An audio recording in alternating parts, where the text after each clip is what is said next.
Destroying young Aussies' opportunities. Let's have a look. Hello everyone, Florian.Heise here, and welcome to another episode of HeiseSays. Grab your stein of coffee and let's have a look at this article from Yahoo Finance that initially sounds good, like a win, like the unions are getting more money for young Australians, but I put an argument, it may destroy some opportunities for them. So, double pay. Young Aussies win a major pay rise. There you go, a major pay rise. Fantastic, more money. Now I'll tell you a story before we get into this article. In the Architects Award, when you're a student of architecture, you get a pay which is, while you're studying at university, you can work from year one. And you can get a pay rate that just goes up progressively the longer you work. For the first 14 weeks, it's pretty low. I can't remember what it is now, but about $6 or something. Rachel got it, and she was working full-time as an architecture student, and she was still eligible for youth allowance because it was that low. But it gave her a door into the profession, into the industry, and she could learn. And if she wanted extra money, while she was studying, she was living at home with her mother, and she also worked on the weekends, in a coffee shop. I worked all the way through my uni career as well. We both went to QUT. It was designed where you'd have one day at uni, and that would be like 8 a.m. to 8 p.m., all the subjects crammed to one day, and then 4 days working in an architectural practice, actually doing architectural work. And that got us credit for certain subjects. It was fantastic. It meant you came through the course with real-world experience and skills. And businesses would hire you because you were cheap. They could afford for you to stuff up and for you to have to learn on the job. Because here's the thing, in a professional job, it takes time to get someone useful. Okay? It takes time and it's a burden. And the problem is, if you get them useful and they leave straight away, you may not have made any money from them at all. And there's a risk of that. But a change has happened. They changed the award so that if you were an architecture student with no experience, but you were over 21, you were instantly paid the minimum adult wage. Fantastic! More money for people. Isn't that great? Wonderful. But there's a firm, the firm that Rachel worked with, and I won't mention them, but they are quite a big training firm here in Brisbane. They've got a reputation. They've got a relationship to the School of Architecture at QT. They used to hire, I think, 12 graduates a year, Rachel was saying. Oh, no, sorry. 12 students a year. Not graduates, students. While they work. Study while you work. So you don't need to work a crap, useless job. You don't need to work Uber or, delivering food or making cafes. You would work on projects. You would get real skill. It was fantastic. Really useful. Now, with these changes, how many do you think they're hiring now? They went from about 12 a year, what? 8? 7? 6? 2? That significantly decreases the opportunities for people to learn, for people to work while they study. And that, combined with the fact now that you've got quite an easy environment for jobs to be offshored, what do you think happens? These are the jobs that you need to learn to skill up in order to get your foot in the door, in order to start a career. So while something could sound good, make everyone feel good, oh look, the unions and all, this award has gone up, everyone deserves a fair pay, it destroys opportunities. That's it. It's more intervention here. You've got to realize there's more than just one side to these things. So let's have a look at this example and ask ourselves the question, what opportunities might this destroy for young people? So, young retail workers earning junior rates will see their pay more than double from February next year following a major decision handed down today by the Fair Work Commission.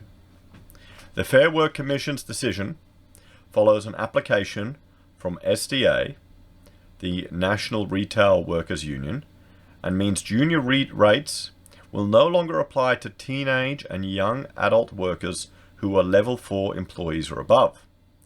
Junior employees are defined by the Fair Work Ombudsman as anyone younger than 21 years of age. See, here's the thing. You want to incentivize young people to work. You want to incentivize for them to improve their career. You want to incentivize for them to be employed. That is one of the reasons why you have junior rates. Because often when you have your first job, you're useless, particularly when you're young. You've got to learn. That's it. That's the incentive.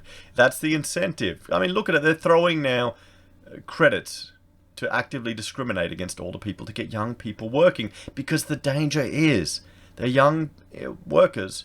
If they get economic scarring, if they get, removed from the workforce and lose all will or drive to work, that could be intergenerational poverty starting there. So, however, there are different categories of junior workers, split by age. Those 15 or younger, and those who are 15, 16, 17, 18, 19, and 20. Though all employees under 21 are considered junior, the pay rates will differ according to each age. Under the Fair Work Commission's decision, Level 4 workers aged 15 years or younger, who currently earn $10.21 an hour, will earn $22.70 an hour from the 1st of February 2021. So, there you go. That's an increase of $12.49, more than double their current pay. However, a general pay increase of 1.75% will kick in on the same date, bringing the new rate even higher to $23.10 an hour. So think about that. If you've got a 15-year-old doing level 4 work, and all of a sudden your pay doubles, what's going to happen? What do you think that'll do to businesses? What Woolies calls, it probably won't make any difference. They're so big, they'll just increase the cost to consumers. So, according to SDA Secretary Josh Peake, Level 4 retail workers perform management roles like front-end supervision or night fill manager. The new rates bring young employees' pay in line with adult rates, he said. It's not fair that a young manager can be paid less than people they are managing, he told Yahoo Finance. Younger workers, or even higher employee levels, stand to gain even more. Level 8 employees aged 15 or younger are currently being paid $11.79 an hour, but will see their hourly rates rise to $26.75 come February. So, what do you think? Do you think this will mean that the same opportunities will be provided to these young people? I mean, if you want to work up in an organization like this, would you rather, be delayed in your opportunity to get management experience until you're older because there's no incentive to risk giving it to a younger person? Or would you rather, work 6 months to a year a bit cheaper and then get that experience on your resume? In handing down the decision, the Fair Work Commission said minimum wages in modern awards were underpinned by concepts of uniformity and consistency. In a practical sense, this means that the minimum wage rate for a tradesperson should be set consistently across the modern award system. This is not the case in the retail award because of the application of junior rates to level 4 employees, the Fair Work Commission stated.